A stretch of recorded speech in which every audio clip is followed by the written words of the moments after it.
Assalamualaikum warahmatullahi wabarakatuh. Madayaw, umayong adlaw kaninyong tanan. Magandang araw sa inyo lahat. Ang patuloy na pagtaas ng presyo ng mga bilihin ay isang mabigat na dagok sa hangarin nating magkaroon ng mapayapa at masaganang buhay para sa bawat pamilyang Pilipino. Hindi normal ang ating pinagdaraanan. Ito ay epekto ng mga krisis sa labas ng ating bansa, kabilang ang digmaan sa gitnang silangan na direktang nakakaapekto sa presyo ng pagkain, langis at iba pang pangunahing pangangailangan.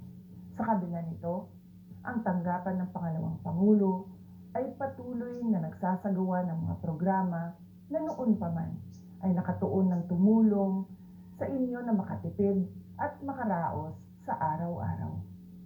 Ang kampanya ng pagbabago sa edukasyon ay nagbibigay ng tulong sa gamit pampaaralan ng ating mga mag-aaral. Ang bus ng OVP ay patuloy na nagbibigay ng libreng sakay para sa ating mga commuters sa Metro Manila, Cebu, Bacolod, Davao at Tacloban. Ang Magnegosyo Today ay magpapatuloy upang mapunan ang kapital ng maliliit na negosyo. At ang rice boxes ay patuloy na ipinamamahagi sa mga nangangailangan, lalo na sa panahon na tulad ngayon. Kasabay nito, nagpapatupad din kami ng mga cost-cutting measures sa loob ng aming tanggapan upang matiyak na mas maraming pondo ang mapupunta sa direktang tulong sa taong bayan. Hindi na itutuloy ng OVP ang pasidungog at kasarilayan sa buwan ng Hunyo. Ang mga ito ay dalawang malalaking pagtitipon para sa LGBTQ community at para sa Year 4 Accomplishment Report ng aking termino. Sa halip ay nakalaan sanang pondo para sa mga nasabing aktibidad ay idadagdag na lamang sa budget ng RISE project.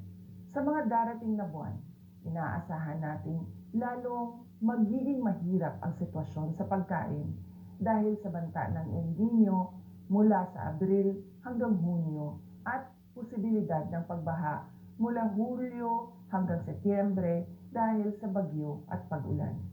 Sa ating pagtitipid, unahin natin ang sapat na pagkain para sa ating pamilya, pagpapagamot sa may sakit at ang edukasyon ng ating mga anak. Ang pinakamabisang panlaban sa krisis ay kahandaan. Simulan na nating planuhin ang ating mga hakbang hanggang sa katapusan ng taong 2026.